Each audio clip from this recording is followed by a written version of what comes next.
boa tarde a todos. Que a paz do nosso amado Mestre Jesus possa nos amparar os corações. Nós vamos dar continuidade com a nossa palestra, que hoje abordaremos o tema perseverança. Tema bem difícil de ser abordado e vivenciado, de uma maneira geral, para todos nós. Vamos estar vendo o que vem a ser a perseverança, na visão do Espírito imortal. Vamos estar vendo a proposta de evolução espiritual na superação dos nossos vícios. Então, como se aplicaria a perseverança nesse processo de superação das nossas limitações e como é que nós fomos ao longo dos tempos construindo esses reflexos condicionados e como superá-los com algumas terapias espirituais propostas por nós através do Espírito Emanante do Fogo. Então, nós vamos buscar um pensamento de Paulo, que foi para nós, na história da humanidade, o grande apóstolo da perseverança, pelas modificações da qual este ser se permitiu em uma encarnação, de uma mudança constante, assim que descobriu e percebeu a sua realidade e o seu compromisso espiritual.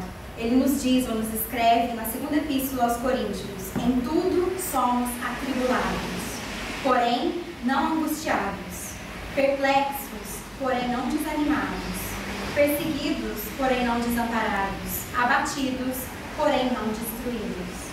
Então, neste pensamento deste ser que, trazendo a realidade na qual nós nos encontramos no planeta de provas e expiações, onde não existiria ilusão para nós de não atravessarmos dificuldades, desafios e tribulações, mas que, por mais que os atravessamos, eles não seriam motivo para nós de desânimo, de sentirmos desamparados ou destruídos, mas sim uma metodologia para nos reforçarmos na proposta educativa.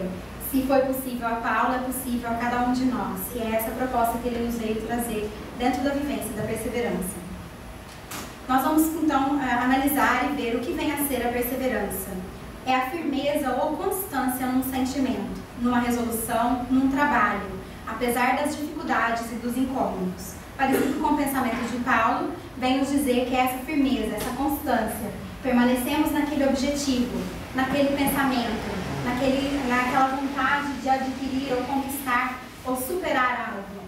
E neste trabalho também, apesar de qualquer dificuldade que nós atraímos ou dificuldades íntimas que nós trazemos em relação a esse desafio, em relação a esse objetivo, em relação a esse trabalho. A perseverança pressupõe a continuidade nos esforços feitos na mesma linha. Então fala de um esforço, de um objetivo da qual nós permanecemos até conquistarmos e adquirirmos esse objetivo, essa finalidade para nós. E a palavra perseverança também, vindo do latim, vem nos dizer, o radical per, fala da intensidade da qual nos colocamos no exercício de algo, e severidade, severo, que seria um posicionamento sério, um posicionamento comprometido diante daquilo que nós buscamos. Então é uma intensidade em nos comprometer e permanecer e honrar esse compromisso. Seria mais ou menos isso que perseverança significa. Joana de Ângeles vem nos dizer que somente através da perseverança é que se consegue amoldar as ambições aos atos, tornando-os realizáveis, materializando-os, particularmente no que diz respeito àquelas de elevada qualidade moral. Então ela traz um conceito bem interessante para nós. Somente através da perseverança conseguimos amoldar as ambições aos atos. Então é como se desenhássemos uma linha da onde estamos e aonde gostaríamos de chegar. Se eu não me engano, é Paulo que fala isso em uma de suas epístolas, que entre ele e o Cristo havia uma distância muito grande, mas que da qual nos esforços foi se permitindo para que pudesse diminuir essa distância. E é possível a cada um de nós, até o ponto onde ele chegou a dizer: já não sou eu quem vivo, mas o Cristo que vive em mim. Então seria o objetivo, a perseverança, contribuindo para que possamos chegar do ponto onde iniciamos e estabelecemos as nossas metas até a conquista e o estabelecimento dessas metas. Existem então obstáculos ao nosso caminho diante da vivência da perseverança. O que será que nos impede? Muitos serão, nós vamos citar apenas alguns, para percebermos na nossa vivência diária se porventura alimentamos esses comportamentos. A rotina se apresenta para nós como sendo um dos obstáculos da perseverança, porque de uma maneira geral não gostamos muito de mudanças. Se fazemos a mesma coisa toda semana, todo dia. Gostaríamos de permanecer assim, porque a mudança nos dá muito trabalho. Mas nós vamos aprender que uma ruptura na rotina, que é um automatismo, por insignificante que seja, abre o caminho, liberta o pensamento e tonifica o psiquismo superior. Então, se nos colocarmos na posição de mudar a rotina para algo mais feliz e salutar, isso já vai estar rompendo um comportamento e um condicionamento. E vamos estar começando o processo de reeducação do nosso psiquismo. Então, percebemos quais são as rotinas das quais estamos presos ou arraigados e possamos começar agora a modificar, a mudar gradualmente. O desânimo é um dos que se apresenta, Paulo o cita naquela epístola que foi apresentada, e ele então desestrutura essa faculdade mestra que é a chave do espírito, a vontade. Então trazemos ou estipulamos metas, temos a vontade de crescer e progredir, os primeiros exercícios dói demais, incomoda demais, e aí nós vamos começando a deixar para o próximo dia, para a próxima semana, para o próximo mês, para a próxima encarnação. O desânimo, então, seria um desses obstáculos, nos dificultando na vivência da perseverança, mas também nos convidando ao exercício de perseverar. O medo da mudança, como foi abordado, está relacionado à rotina. Todo esforço desacostumado é penoso e, por isso, dá nascimento a uma ideia de incapacidade de avançar. Nos sentimos não capazes diante de algo que não dá certo, ou de algo que não foi sucedido. A próxima vez, nós não nos damos o crédito de termos aprendido com aquela experiência. Por que não? Por que não nos dar o crédito agora? Se a gente analisa as próprias leis da natureza, mostram isso. O passarinho, pacientemente, se a gente lembrar a mensagem do abertura hoje, que falava da paciência, pacientemente monta o seu ninho. Todos os dias, recolhendo os pequenos pedaços de pau, de pedaços de árvore para construir esse ninho. E vem um fenômeno da natureza, uma chuva, ou um fenômeno do homem também, e destrói esse ninho. O passarinho deixa, não vou me importar com isso mais, deixa para amanhã, ele recomeça esse processo. E por mais que venha a pegar ou a derrubar um ninho, que já está repleto dos ovinhos, ou então do que é mais precioso para aquele ser, ele mesmo assim, mesmo diante da dor, recomeça esse processo. Então o medo é algo natural para nós, mas que só poderá ser vencido na proposta da qual nos abraçarmos e nos auto-enfrentarmos, mesmo que sintamos o medo. Diante dos obstáculos, não podemos esquecer de Thomas Edison, e ele nos vem dizer que a nossa maior fraqueza está em desistir. O caminho mais certo de vencer é tentar mais uma vez. Este é o ser que tentou mais de 1000 vezes suceder na lâmpada elétrica para nós, porque ela não sucedia ficar acesa por muito tempo. E ele foi tentando diferentes filamentos incandescentes de metais, de diferentes tipos de metais, e todos eles derretiam. Mas ele se punha na posição de tentar mais uma vez, até que descobriu um filamento de algodão. E esse perseverou, permaneceu, e nós tivemos então a invenção da lâmpada. Se ele tivesse falado, não vou mais pensar nisso não, deixa para amanhã, teríamos um processo mais longo para ter essa sala iluminada e muitas das questões que necessitamos no nosso dia a dia. Então, a desistência é algo que nós somos convidados a trabalhar. A estagnação seria outra, e Emmanuel, numa mensagem bem delicada chamada Cadáveres, no livro Pão Nosso, vem nos dizer a respeito da estagnação. Ele nos convida a lutar contra os cadáveres de qualquer natureza que se abrigam em nosso mundo interior. São esses cadáveres da estagnação em nós. Deixa que o divino sol da espiritualidade te penetre, pois, enquanto fores ataúde de coisas mortas, será seguido de perto pelas águias da destruição. Então, se eu escolho a estagnação, a preguiça, o sono demasiado, eu estarei acumulando coisas mortas, energia não circulante. E eu vou estar atraindo essas águias da destruição, porque na natureza tudo se recicla. Se eu não utilizo a minha energia para o meu crescimento espiritual superior, outros seres se apossessarão dela. Então, nos convidando a vigiar a nossa realidade interior e perseverar na superação da estagnação. Perseverar no bem é uma proposta que o Evangelho segundo o Espiritismo nos apresenta como sendo esse código superior de elevação espiritual e superação dos nossos conflitos. E ele nos traz no capítulo 8 a seguinte passagem: em resumo, naquele que nem sequer consegue a ideia do mal, já há progresso realizado. naquele a quem essa ideia acode, mas que repele a progresso em vias de realizar-se. Então, por mais que estejamos, seguindo o pensamento do nosso estudo da Joana de Ângeles, desestabilizando um pouco os nossos equipamentos perispirituais, mas se já estamos no processo de começar agora a repelir muitos desses desejos não condizentes com a nossa proposta espiritual, já é um progresso em vias de realização. E ali nós vamos perceber que, seguindo o pensamento desse progresso que nós estamos agora, na proposta de reeducar, de conter, nos faz refletir a respeito do reflexo condicionado.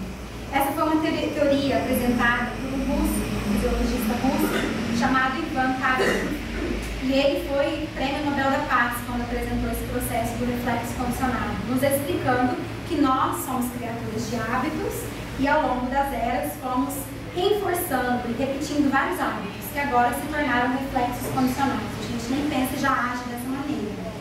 Mas André Luiz nos apresenta isso também na obra Evolução em Dois Mundos, quando ele explica que esse estágio de nascimento, experiência, morte, experiência e renascimento, nos planos físicos e extrafísico, quer dizer, no plano espiritual, isso vai fazendo com que nós vamos produzindo ou criando esse reflexo condicionado, desde os reinos inferiores da natureza.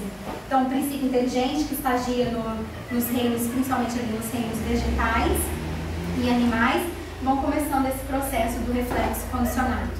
Ele prossegue nos dizendo que nesse domínio, o princípio inteligente, servindo-se da herança, por intermédio de experiências infinitamente recapituladas, habilita-se a diferenciação, ascendendo progressivamente a faculdade de arquivar reflexos condicionados. Então, estamos começando ali a formação do perispírito, onde as nossas experiências estão calcadas, gravadas, e trazemos, então, alguns comportamentos que estão gravados lá através desse reflexo condicionado. Em Mecanismos da Mediunidade, ele prossegue esse pensamento no processo de estruturação dos vícios. Como é que eles começam? É desse modo que nós formamos hábitos indesejáveis, pelos quais nos fazemos pasto de entidades vampirizantes, acabando na feição de arcabouços vivos para moléstias fantasmas. Então, da mesma maneira que o reflexo condicionado opera-se nos reinos inferiores da natureza, o vegetal, através de várias recapitulações na realidade material e no plano espiritual, vai grafando esse reflexo condicionado, nós também fazemos isso. Então, comportamentos distantes da nossa proposta evolutiva, comportamentos inferiores e vícios, nós vamos gravando e estruturando esses vícios em nós, que vão servir, como nos diz André Luiz, de uma maneira bem sutil, de pasto às entidades que vão então estar nos vampirizando, retirando as nossas energias de acordo com os vícios das quais nos afinizamos. Ele prossegue o pensamento dizendo que, pensando ou conversando constantemente sobre agentes enfermiços, quais sejam acusação indébita, crítica destrutiva, deboche e crueldade, incorporamos de imediato a influência das criaturas encarnadas e desencarnadas que os alimentam, e isso se transforma em reflexo condicionado. Então, semelhante aos pensamentos que estudamos anteriormente, através daquilo que eu falo, das acusações que eu faço, das críticas mordazes e destrutivas que eu abraço, eu atraio entidades que também sintonizam nesse mesmo patamar, nesse mesmo estágio evolutivo, que vão então auxiliando na expansão e criação desse reflexo condicionado. Mas existe a terapia para nós, e o Evangelho nos chama a atenção para quantos de nós se arruinam por falta de ordem, de perseverança, pelo mal proceder, ou por não terem sabido limitar seus desejos. Se nós lembramos anteriormente a respeito da perseverança, nos foi trazido através da benfeitora Joana de Ângeles, que seria o processo da vontade, do fortalecimento da vontade, para que eu me aproxime à conclusão, para que eu me aproxime do objetivo e da meta que eu estabeleci. Mas a vontade é diferente do desejo. Quando nós estudamos, nós vamos ver que elas trazem procedentes diferentes. A vontade é aquilo que eu já trago à consciência e me fortaleço para agora me posicionar diferentemente, escolher diferentemente, buscar o progresso espiritual. Enquanto que o desejo reflete bastante a minha imaturidade, a infantilidade, os desejos ainda a nível do fisiológico, das sensações, do sensualismo, os desejos a nível do ego, aquilo que eu quero fazer, não aquilo que eu devo fazer. E esse processo de educação dos desejos, transformando-os gradualmente na vontade superior, que é a vontade divina, vai nos auxiliar na proposta da perseverança. E Irmã Duflo, na obra Reforma Íntima Sem Martírio, ela traz para nós ali um educandário, umas indicações de como que nós podemos disciplinar os nossos desejos. Ela diz que a disciplina dos desejos tem duas operações mentais principais: contenção e repetição. Nós vamos estar vendo o que elas significam, mas a proposta de perseverança para nós inclui esses dois fatores: contenção e repetição. E ali nós vamos ver como é que nós nos encontramos em ambos. Como é que estou eu diante da contenção? Eu me contenho diante dos impulsos e dos desejos, e eu, na proposta da perseverança, repito os exercícios e os passos para que eu possa chegar na sublimação daquele vício, para que essa disciplina alcance o patamar de fator de educação emocional. Se eu não me coloco nessa proposta, raramente eu vou chegar à raiz dos desejos, que são as emoções desconectadas com a proposta espiritual. A contenção é utilizado todo o potencial da vontade ativa e esclarecida, com finalidade de assumir o controle sobre as fontes energéticas de teores primários e suscetíveis de causar danos aos novos propósitos que acalentamos. Como é que estamos nós diante dessa vontade ativa e esclarecida, para que agora eu já não recaia mais nos vícios ou nas dificuldades das quais eu tenho? Cada um de nós vai estar estagiando em fatores diferentes diante da contenção. Tem uma história que ilustra isso bastante, que eram dois sapos que caíram dentro de um barril de leite. E o barril era bem fino e as extremidades bem escorregadias. Então não tinham como o sapo pular e sair do barril de leite. Eles estavam em perigo de se afogarem. E um percebeu que estava batendo, nadando e nada acontecia e falou: olha, não vai dar, eu vou desistir. E foi e afundou. O outro queria tanto sair, na contenção de superar a preguiça, de superar as dificuldades, que bateu as pernas tanto que o leite se transformou em manteiga e ele pulou para fora. Então, nessa proposta, cada um de nós está em patamares diferenciados. Como que estamos nós? Desistindo diante do exercício das potencialidades da perseverança? Ou estamos nós na proposta de nos esforçarmos para que com criatividade possamos solucionar e superar as nossas limitações? A repetição é o outro fator que a Irmã Duflo traz para nós. Ela diz que a repetição é a força que coopera na dinamização dos exercícios formadores de hábitos novos, com os quais desenvolvemos os valores divinos depositados na intimidade do ser desde a criação. Eu estabeleço metas e, através da repetição, eu vou me colocar na vivência daquelas metas. Quem traz essa filosofia, que é abrangente no mundo inteiro, são os alcoólicos anônimos. Tanto é que essa filosofia já foi abordada por outras correntes de pensamento e outros grupos de ajuda. Porque já existem os narcóticos anônimos, já existem a superação dos desafios na área sexual também, e muitos outros. Eles trazem aqueles 12 passos para que eu viva hoje. A minha meta é hoje, é superar o hoje. Amanhã é um novo dia. Então essa repetição nos faz lembrar dessa proposta de hoje buscar a superação. Hoje me exercitar e repetir esse exercício, por mais dificultoso, por mais esforço que isso requeira de cada um de nós. E esses exercícios formam hábitos novos. Se a gente lembra do reflexo condicionado, foram hábitos das quais nós nos permitimos durante séculos, para que hoje estruturemos, para que hoje tenhamos esses vícios. Eles foram estruturados por nós através dessa proposta de reflexo, mas que nós podemos estabelecer e introduzir hábitos novos. E isso só vai acontecer através da repetição. Vira e mexe, a gente estuda aqui e fala, porque aprendemos pela repetição. E a água mole em pedra dura, tanto bate até que fura. Chega uma hora da experiência, a gente já percebe que já não está tão difícil como era antes. Eu já consigo fazer de uma maneira mais simples.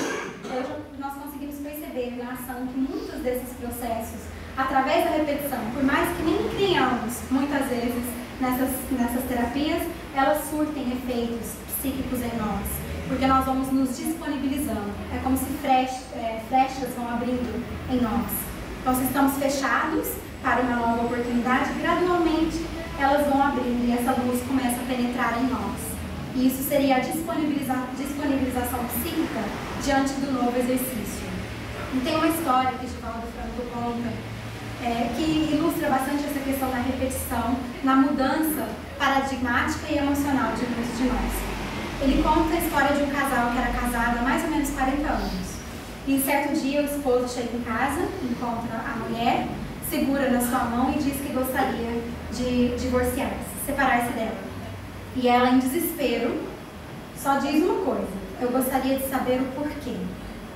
E ele, diante daquilo, diante dos conflitos que trazia, porque ele trazia uma relação extraconjugal, não teve coragem de dizer para a mulher que era porque ele se sentia emocionalmente distante dela e havia encontrado um outro ser que o preenchia mais nessas questões emocionais e também físicas. E ele não responde, ela sai empolvorosa e ele percebe que ela começa a escrever uma carta muito longa. Ele passa a noite inteira escrevendo essa carta e chorando, e ele resolveu não tocar no assunto. Alguns dias depois, ele então a enfrenta e pergunta se ela já tinha decidido a respeito da separação. E ela falou que sim, e que ela estava impondo duas condições a ele para que pudesse se separar dele. A primeira condição era para que no período de 30 dias eles vivessem como marido e mulher, porque o filho estaria fazendo um exame para adentrar a universidade e ela não gostaria que ele fosse prejudicado nesse aspecto. E ele achou que era muito justa a posição da mulher diante disso. E ela falou: e ainda mais, eu gostaria de maiores demonstrações de carinho diante do nosso relacionamento para com o nosso filho, para que nós pudéssemos incentivá-lo e não atrapalhá-lo na sua proposta. O meu segundo pedido é que durante esses 30 dias, no mesmo dia, da mesma maneira que no dia do nosso casamento, você me carregou da porta de casa para o quarto, eu gostaria que toda manhã você me carregasse da porta do quarto para a sala e da sala para a porta da rua. Ele falou: ela me endoidou de vez agora.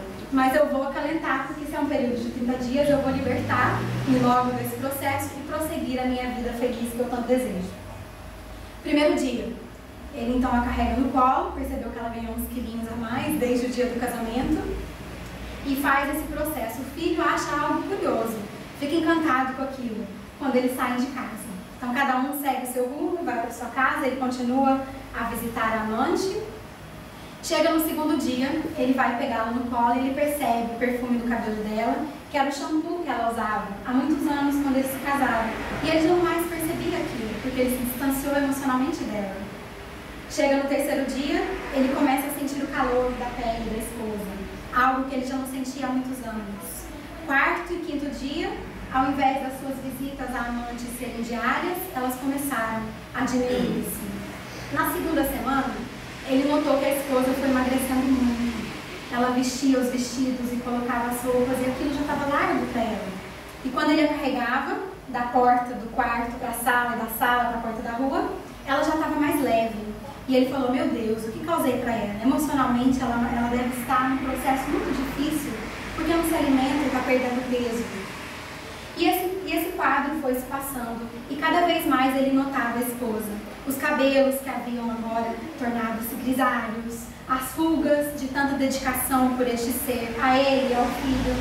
E ele começou então emocionalmente a se aproximar da esposa. E notou, estava chegando o 29º dia do acordo que eles haviam estabelecido. O filho foi fazer o exame escolar, eles estavam muito alegres e também ansiosos para que ele pudesse ser bem sucedido. E no caminho do trabalho, ele decide então que ele não quer mais abandonar a esposa, ele quer continuar com ela. Ele dirige para a casa da amante e vai contar para a amante que ele não mais vai se separar. Eles têm uma discussão, ela o põe fora de casa, ela termina tudo com ele. Então ele se dirige a uma floricultura e compra um buquê de flores, porque quer dizer para a mulher chegar em casa e surpreendê-la, dizendo que agora ele tinha decidido permanecer em casa. E no cartão do bilhete ele escreve que a carregaria no colo até o último dia da vida deles. E ele chega em casa e vai encontrar a esposa desencarnada. E uma carta do lado na cama, explicando que ela havia sido diagnosticada com câncer terminal e que o médico havia dado 30 dias de vida, no máximo. E ela gostaria de ter poupado o filho de uma separação desnecessária, porque ela sabia que ele estaria livre no período da sua doença e da sua conclusão. Nós vamos perceber que o mecanismo de repetição disponibiliza-nos e abre-nos psiquicamente para coisas das quais nós não estávamos nem notando. Quando nós nos disponibilizamos a essa proposta, por mais que não acreditemos, que achamos que é bobeira ou loucura da cabeça dos outros, loucura do espiritismo, na realidade está surtindo efeito em nós. Se nós tivermos os olhos para ver e os ouvidos para ouvir, vamos perceber que as nossas experiências diárias tornam-se mais leves. Nós nos tornamos mais otimistas diante delas, mais fortes, porque os primeiros passos da repetição são bem difíceis, bem desafiadores. Mas quando nós começamos, os ganhos serão imensos para cada um de nós. Perseverar com amor é uma proposta que a irmã Sufo nos traz. Ela diz que a contenção com revolta torna-se repressão e neurose. Então essa contenção, essa paragem, essa modificação dos vícios, quando nós fazemos com revolta, eu tenho que fazer, não tem outro passo. Vamos me dizer que se eu não fizer, eu não vou mais poder reencarnar na Terra, eu vou reencarnar num lugar mais inferior, então eu vou fazer. Isso se torna repressão e neurose. Mesma coisa, a repetição com descrença total é desmotivadora e é uma rotina vazia, porque não está mudando aspectos íntimos em nós. É só algo que eu faço no exterior para mostrar para os outros que eu estou fazendo, ou então por descargo de consciência. Mas quando nós nos propomos a contenção com compreensão que aquilo é melhor para mim, que eu me privar de um desejo que não é bom para mim, vai ser salutar, vai ser positivo, isso é vigilância e domínio interior. A repetição com idealismo é hábito novo e crescimento. Hoje eu vou me colocar, se nós nos lembrarmos dos alcoólicos anônimos, eu vou superar hoje. Eu tenho esse idealismo. Eu começo então um hábito novo do crescimento. A contenção amplia a vontade no controle sobre si mesmo. Ali estamos pegando as rédeas da nossa vontade, para que ela não seja mais dominada e dirigida pelos outros, mas por nós. E a repetição planifica pela vivência o desenvolvimento de habilidades e competências sobre as potências do ser. Vamos expandindo as nossas habilidades, porque nós repetimos tanto que aquilo vai se tornar um reflexo conquistado por cada um de nós. E para finalizar, nós trazemos as palavras de Paulo, que foi para nós, o apóstolo da perseverança, nos dizendo: também nos gloriamos nas tribulações, porque sabemos que a tribulação produz a perseverança.